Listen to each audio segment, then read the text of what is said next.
İro belediye zulmetmedi ki, dibe hümme zoriyon gerek ki gündü xud terbikin, bi Qandilê me tehdîd dikin, dibe em nalin wer Diyarbekir, navê me gişa yazdı kirin danı Qandilê, em qarşî viyanin, û îro li muxtarê me jî xistinin, û çewra mena evê dibe em BDP'lî, ew jî vê ranin, ew jî aliyê belediye dikin, ew jî wana mücadele dikin, wan jî vê re silah bera me didan. Em nalî viya çêbibe. Me dayê mahkeme hala devam e û vana mahkemê jî dinlemiş nake, dîsa jî devam dikin. Kessin em jî nailin. Em heta yek ji gund bimîne em nailin. Em qarşî viyanin. 25,000 pes cemela, heywan cemela heye. 10,000 dawar cemela heye.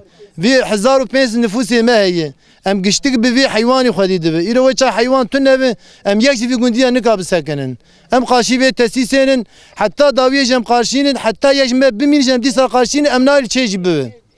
Evê jê re destek dibe jî, zaten giş alamê wanin û çewre jî giş qarşînin û em jî qarşînin, em nalî çê jî bibe. Kestin em nalî çê bibin. Gundê evê BDP'lî, evê bağlî yani belediye radyo îro giş nav dawin. Wan jî mele wan jî bi zabitara teorî me dikir. Wan jî têwer dikir, wan jî kevir teorî me dikir. Ev silaha, ev kevra, ev keleş dest wan dawin, ev silahê mezin dest wan dawin, em ne zanin wana gerî lawin, em ne zanin wana çivûn, tam bize çivûn ama bi silahê nav milletê radikirin. Me gişa canê xwe zorî kurtarmış kirî. Bu ilk başta bu çöp tesisini kurmak için bu köylerden birkaç kişini kandırarak 400'lük dönüm sadece dönüşümlü olacağını söyledi. Fakat bunun altında büyük bir proje ve bu milletin topraklarını 1500'den fazla toprağını işgal ettiler ve bu köylüler bunu anladıktan sonra buna karşı çıktılar. Karşı çıktıklarında bunlar ilk başta yasal olarak avukat tuttular. Bunun durdurulması için müracaat ettiler. Fakat bu hem çevredeki HDP'liler hem de belediyedekiler bunlar devamlı bu köyü rahatsız ediyorlar.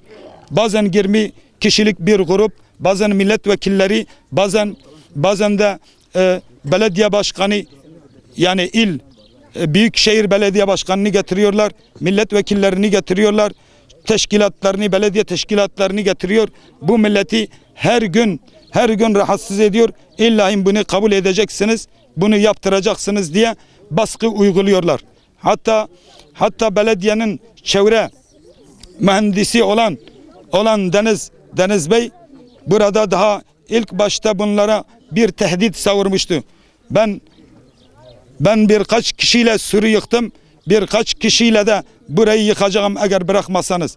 Demek bunlar milletin faydasını değil, milletin menfaatını değil, sadece kendi menfaatlerini baskıcı olarak bu millete dayatmaktadır. Şimdi bu millet, bu toplum buradaki mer'ayı hile hurdelerle onu tutup yapmışlar, hazine haline çevirmiş ve bunu satmışlar. Bu milleti mağdur etmek için. Çünkü biz de burada yaşıyoruz. Bu insanların geçim kaynakları sadece hayvancılıktır. Bu hayvanların otlağı, mer'ası eğer ellerinden alınırsa bunların hiçbirisi bu köyde kalamazlar. Çünkü geçim kaynakları onların da bizim de bu çevrenin de geçim kaynakları hayvancılıktır. Bu hayvancılığı da ellerinde almak istiyorlar. Yani bunları mağdur etmek istiyorlar. Bu insanları bu köyden barınmaz. Yani terk etmek için hep ellerinden gelen şeyi kullanıyorlar. Yani biz bunu ifade etmek istiyoruz. Eğer bu tesis kurulursa hem bu köye en çok bir de yakın köylere, çevre köylerin hepsine zarar vermektedir. İro çendak mesela heyi dönme hevi işi devamdı ki em karşı ve tesisini em naxwazı viya çe bibe. Çünkü zarar kime pirmezin teda heyi hem maddi hem manevi tevev tedayı. O adici yani söz medai mahkeme hin karar devamdı ki yani pir tişta mevan tevda kirin nekirin bir ilim bırakıp em uyak kabul nakin. Yani her ta pir yani tişta limedekin bir ilim çe bibin em dibin bravya çe ne kesinlikle yani zaramet ya da pir viya. O zaten meberici tekrar vana anın zaman geçim kaynağı me hayvancılığı o zaten ev mer'ame her zaten ve hayatım yani الفراس مش دبي يعني tekrar بحر هواي امكان حتى باقانلغي yani bakanlığı tü Amerikin ne dayıvan tişli derbas bu yivan amna bejin yani İrok yaşamış bu emiya bejin be izna devletimize be izna devleti İrok belediye tarafı xoda çopçi u zabıtayı komple silahlamış kirin anin servi alani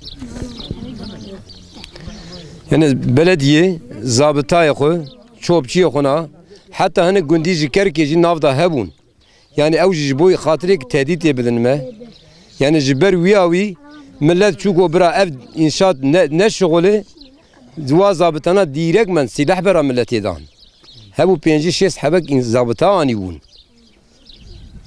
jiber viyavi ki ufaktan olay çe buyi yani cari tişki tünü o emnaheli çe bibim ya kez birindar nebu yani ve çağır karabağla pır havali pır zede berdan hatta destevanda Kaleşkov cebun yani gerçi emnizan zabıta bun çeke zabıta levun yani ki ani buş ko ani bu em ya gerçi nizanın yani dibe illem gere belediye dibe gere ya zore çekin be emre devleti emji viya emji ber xodedin em dibe inşallah kavata xode em nail şebin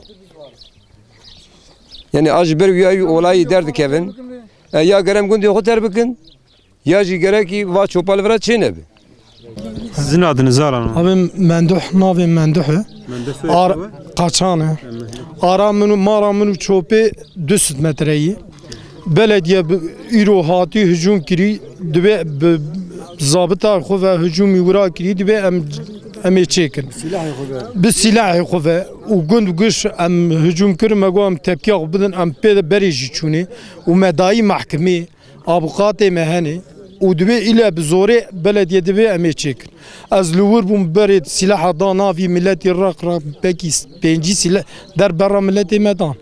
Bi zorê bi zulmê erdê me giş îşgal kirî heywancılığı û bekî 20,000 pezê me heye heywanê me heye.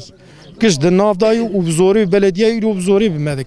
Zamê çawok ya birawer gundê me bigire em ê ter bikin û herin em ê jî bi çolak hevin û ya jî kesinlikle ew çê nakin bira bazanı bi çê nakin. Heta yek ji gund jî hebe ew nikanin çêkin. 1500 nüfus bir gündü dahi. Ben de bir ber yani. Bırak şab kuşu emeter bu kunvarın. Av çarama. Başka çarama. Yardımcıyım ben bu. Edi yardımcı ne beraber mı kışam hep kuşu.